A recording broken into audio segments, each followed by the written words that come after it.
hauled my last box into room 39, sweat beading on my forehead. Damn, I thought, another year in this hellhole. As I shoved my textbooks onto the shelf, the door swung open. My heart stopped. Neil fucking Webley. He stood there, all 6 feet of golden boy perfection. Our eyes locked, and I felt a jolt of something. Probably just shock. "Hey," he muttered, dragging in his designer luggage. I managed to nod, suddenly hyper-aware of my second-hand clothes and messy hair. Great. Just great. Stuck with Mr. Popular himself. This year was going to be a nightmare. We unpacked in silence, the air thick with awkwardness. I snuck glances at him, wondering how I'd survive sharing this tiny space with Walton Prep's star athlete. As night fell, I lay in bed listening to Neil's steady breathing. My mind raced. What if he found out my secret? What if... A soft snore interrupted my spiraling thoughts. I turned to see Neil's face, peaceful in sleep. Something in my chest tightened. This was going to be one hell of a year. Days passed in a blur of awkward silences and stolen glances. Neil was barely around, always at practice or hanging with his jock friends. Fine by me. I buried myself in my books, trying to ignore the butterflies in my stomach whenever he walked in. One night, I was sprawled on my bed, lost in Browning poetry, when Neil's voice cut through the silence. "You like poetry?" I nearly jumped out of my skin. Yeah, I mumbled, my face burning. He grinned, that cocky smile that made half the school swoon. "Cool! I've got a thing for Browning myself." I blinked. "Is this some kind of joke? You're shitting me." "Nope," he laughed, plopping down on his bed. "How do I love the... Let me count the ways." Before I knew it, we were deep in conversation, trading favorite verses and interpretations. Hours flew by. Neil's eyes lit up as he talked, passion radiating off him. It was intoxicating. As the clock struck midnight, our eyes met. There was a moment, heavy with possibility, where I thought, but then Neil cleared his throat, breaking the spell. "We should, get some sleep." "Yeah," I agreed, my heart racing. "Early class tomorrow." As I drifted off, Neil's words echoed in my mind. Maybe, just maybe, there was more to him than met the eye. And maybe this year wouldn't be such a nightmare after all. After that night, something shifted between Neil and me. Our room became a sanctuary, a place where we could drop our masks and just be. "Hey, Troy," Neil called out one evening, tossing his gym bag aside. "Got a sec?" I looked up from my chemistry homework, pulse quickening. "Sure, what's up?" He flopped onto my bed, our knees almost touching. "I wrote something. Want to hear it?" My eyebrows shot up. "You wrote poetry?" "Don't look so shocked," he smirked. "We jocks have hidden depths, you know." As he read, his voice low and intense, I found myself lost in the rhythm of his words. It was raw, vulnerable. Everything the Neil Webley at school wasn't. "Wow," I breathed when he finished. "That was incredible." Our eyes met, and for a moment the air crackled with tension. Neil leaned in, just a fraction. A loud knock shattered the moment. "Yo, Webley, you coming or what?" Neil jerked back, his face flushing. "Yeah, be right there," he yelled, then turned to me with an apologetic smile. "Team meeting. I gotta..." "Go," I finished for him. "It's cool." As the door closed behind him, I flopped back on my bed, heart pounding.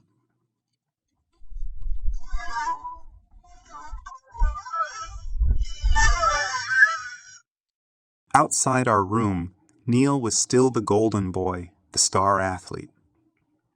But here, in our little bubble, he was mine. Sort of. I knew it couldn't last. Sooner or later, reality would come crashing in. But for now, I'd take what I could get.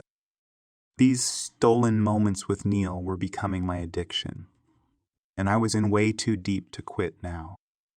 The next day, reality hit like a freight train. I was heading to the cafeteria when I heard Neil's voice. Yeah, my roommate's a total nerd. My steps faltered. Heart in my throat, I peered around the corner.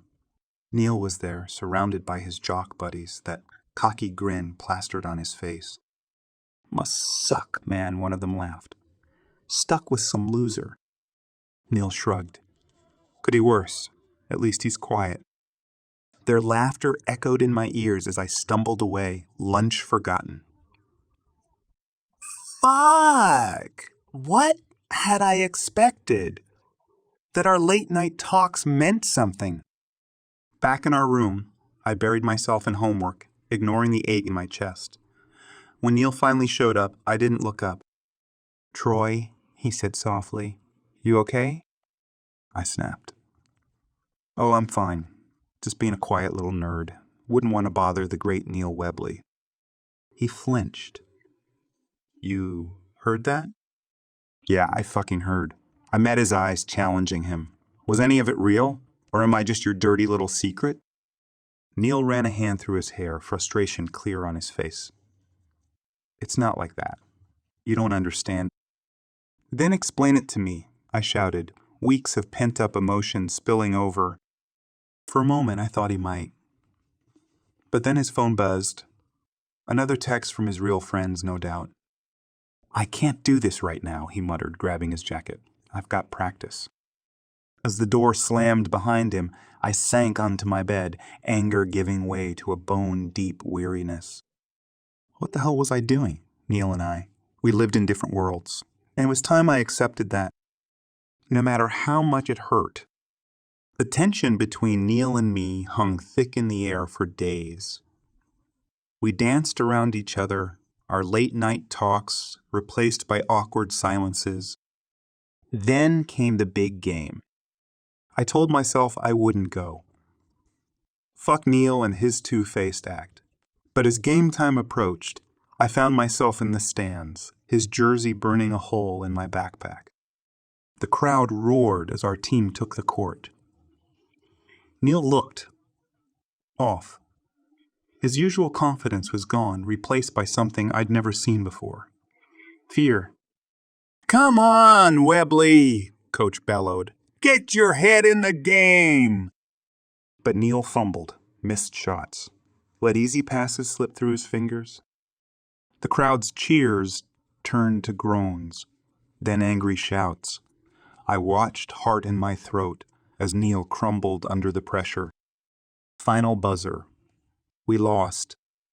I waited up that night, pacing our small room. When Neil finally stumbled in, he looked broken. Hey, I said softly. He met my eyes, and suddenly, the wall between us crumbled. I fucked up, Troy, he choked out. I fucked everything up.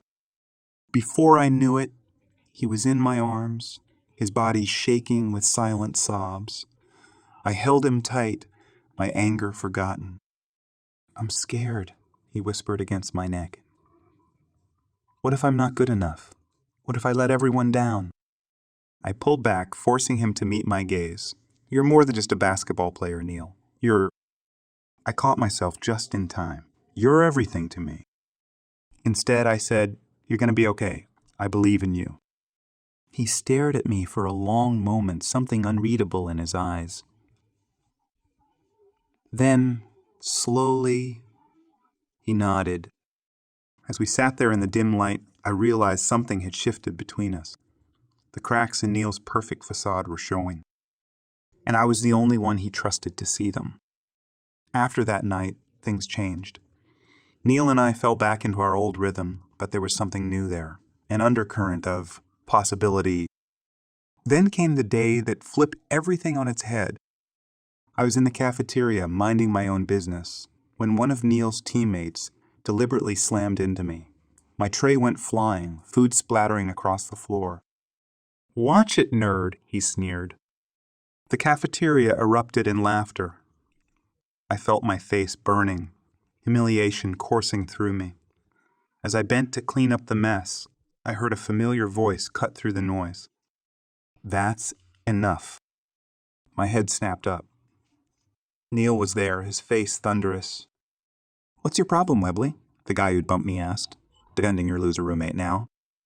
Neil's eyes flashed dangerously. "You want to say that again?" The cafeteria went dead silent. Everyone was watching, waiting to see what would happen. Neil stepped closer to his teammate, his voice low and intense. "Troy's twice the man you'll ever be. And if you ever mess with him again, you'll answer to me. Got it?" The guy backed down, muttering under his breath. Neil turned to me, offering his hand. "You okay?" he asked softly. I nodded, too stunned to speak. As Neil helped me up, I caught the look in his eyes. It was the same look he got late at night in our room, when he read me his poetry. Open, vulnerable, real. We walked out of the cafeteria together, ignoring the whispers that followed us. In that moment, I didn't care what anyone thought. Neil had chosen me, publicly. As we reached our room, Neil turned to me, a mix of fear and determination on his face. "Troy," he said, his voice shaking slightly, "we need to talk." My heart pounded. This was it. Everything was about to change. And I was ready for it. The door clicked shut behind us, and suddenly our room felt smaller than ever. Neil paced, running his hands through his hair. "Fuck," he muttered. "Fuck, fuck, fuck." I perched on the edge of my bed, heart racing. Neil. He spun to face me, his eyes wild. "I can't do this anymore, Troy.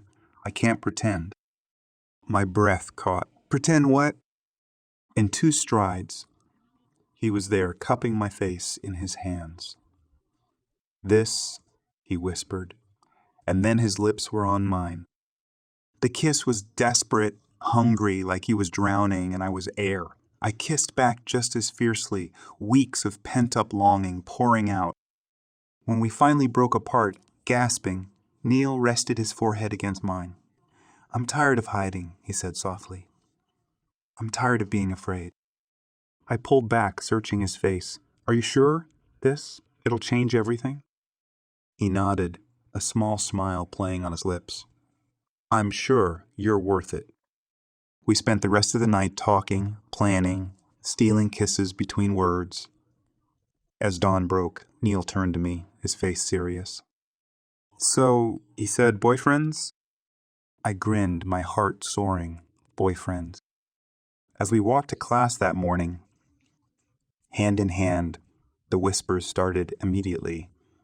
But for once, I didn't care. Neil's hand was warm in mine, his smile brighter than I'd ever seen it. We were out. We were together. And whatever came next, we'd face it side by side. Let them talk. We had nothing to hide anymore. Coming out is like ripping off a Band-Aid, quick, painful, and suddenly everything's exposed. The next few weeks were a whirlwind. Some people were cool, others, not so much. Clark and Jacob, my old friends, were shocked at first, but came around quickly. "Damn, Troy," Clark laughed. "You sure know how to aim high." Neil's teammates were a mixed bag. Most were surprisingly chill, though there were awkward moments in the locker room. But Carl Anderson? He was a whole different story. "Fucking faggots," he hissed as we passed in the hall one day. Neil tensed beside me, ready to pounce, but I squeezed his hand. "Not worth it," I muttered. But Carl didn't let up. He'd shoulder, check me in the halls, knock my books off my desk in the classes we shared. "You turned our captain into a cock-sucking fairy," he sneered one day in Chem Lab. I bit my tongue, focusing on my experiment. Don't react. Don't give him the satisfaction. Then accidentally knocked over, spilling all over my lab coat. I snapped. "What the fuck is your problem, Anderson?" He smirked. "You are fairy boy. You and your butt buddy captain." Before I could react, another teammate, was it Mike, stepped in. "Back off, Carl. You're being a dick." Carl stormed off, but the damage was done. As I cleaned up the mess, my hands shaking, I realized this wasn't going to blow over. That night, curled up with Neil in his tiny dorm bed, I finally broke down. "Maybe this was a mistake," I whispered. "I don't want to ruin your life." Neil pulled me closer, his voice fierce. "You're not ruining anything. Carl's the problem, not us." But as I drifted off to sleep, I couldn't shake the feeling that this was just the beginning of our troubles. And I was right. Weeks passed, and the pressure kept building. Neil was struggling to balance basketball, grades, and our relationship. I could see the strain in the dark circles under his eyes, the way his smile didn't quite reach them anymore. One night, I found him hunched over his desk, frantically scribbling. "Neil?" I touched his shoulder. "It's 3, come to bed." He shrugged me off. "Can't. Gotta finish this paper. And review plays. And..." "Hey," I said softly, turning him to face me. "Talk to me. What's really going on?" He broke. "I'm fucking everything up, Troy. My grades are slipping. Coach is riding my ass about my performance. And Carl, he's turning the team against me." My stomach dropped. What? Why didn't you tell me? "Because," he stood abruptly, pacing, "I didn't want you to think this was your fault. It's not. It's me. I'm not strong enough to handle this." I reached for him, but he pulled away. Maybe we should cool things off for a bit, just until..." "Until what?" I interrupted, anger and fear battling in my chest. "Until it's convenient for you." Neil's face crumpled. "That's not fair. You know, that's not..." A pounding on our door cut him off. "Webley, open up." We froze. It was Carl's voice, slurred and angry.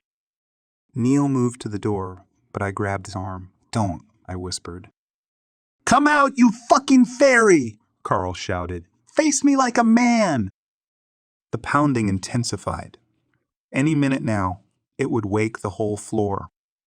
Neil looked at me, desperation in his eyes. "I have to deal with this." As he reached for the door, I knew with sickening clarity that whatever happened next would change everything. Again. The door flew open. Carl stumbled in, reeking of booze and rage. "You ruined everything," he slurred, lunging at Neil. What happened next was a blur. Fists flying, shouts echoing down the hall. Me trying to pull them apart, catching an elbow to the face for my trouble. Then, suddenly, silence. We froze, a tableau of violence, as the headmaster stood in the doorway, his face a mask of fury. My office, now. The next few hours were a nightmare of explanations and accusations. Carl, sobering up, spewed homophobic vitriol. Neil, his lip split and eye swelling, stood his ground. And me, I told the truth. All of it. Dawn was breaking when the headmaster finally spoke. "Mr. Anderson, you're expelled, effective immediately. Mr. Webley, Mr. Fowler. You've broken no rules. But I suggest you consider whether this relationship is worth the disruption it's causing." As we trudged back to our room, exhausted and shell-shocked, Neil suddenly stopped. "Troy," he said, his voice hoarse. "I'm done hiding. Done pretending. If you'll still have me, I want to do this, for real. No matter what anyone thinks." I stared at him, this beautiful, bruised boy who'd turned my world upside down. "Are you sure? Your teammates, your scholarship?" He smiled, wincing as it pulled at his split lip.